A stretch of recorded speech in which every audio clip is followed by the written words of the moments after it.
Poor Kendall Jenner. She gets to be in this awesome Pepsi commercial where she gets to be a supermodel and then march in the streets against the man, whoever the man is, and she gets to drink a Pepsi and then give it to a cop, and she ends up getting mocked for it. Okay, well, bye, Chloe. I gotta go. I'm on the set of my Pepsi commercial. I stopped the police from shooting black people by handing them a Pepsi.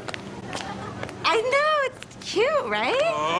All the mean and nasty pundits said, sort of tone deaf. But from a rhetorical standpoint, the commercial wasn't so much tone deaf as indecorous. It violated the rules of decorum. Now, decorum is Latin for fitness or fitting in. It's not so much a matter of tea drinking politeness and following all the rules. That could follow the rules of decorum if you are drinking with elderly English ladies.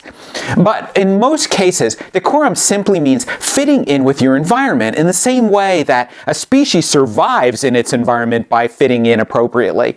And that's where the commercial goes wrong. In my book, Thank You for Arguing, I quote the modern rhetorician and genius Kenneth Burke, who wrote in 1950 that decorum was the single most effective form of persuasion. Now, he said that while talking about the types of decorous skills, the skills of decorum you should have.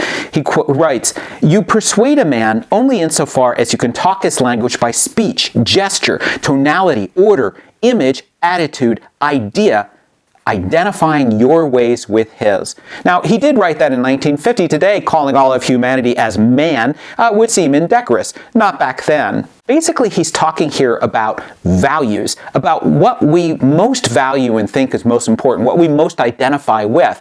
And here's where the Pepsi commercial with poor Kendall Jenner went wrong. The Pepsi generation Pepsi is going after today values more than anything else not having their values bought and sold by the corporate world.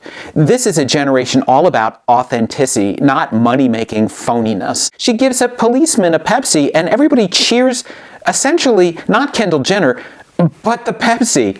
Now, this is a very different ad, and I think it's a little bit of a throwback, but in a wrong way, to the famous Mean Joe Green Coke commercial. Mr. Green? Mr. Green? Yeah. You need any help? Mm-mm. I just want you to know, I think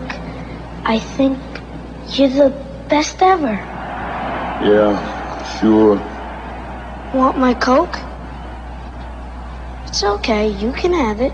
Now, the difference between Mean Joe Green and Kendall Jenner here is that the Coke serves as an act of kindness. In the Pepsi commercial, Kendall Jenner is giving the Pepsi to a cop as if it's a form of protest in itself. It's not an act of kindness at all. It's like doing something to someone else and getting cheered for it. That you don't get more crassly commercial than that. And that's, I think, why the commercial was considered tone deaf and therefore mocked.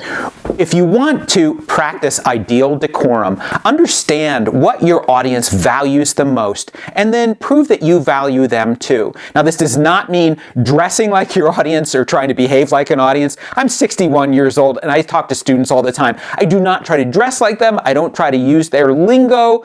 Meanwhile, thank you for arguing. No, this isn't an argument. Yes, it is. No, it isn't. It's just contradiction. No, it isn't. Yes, it is. It is not.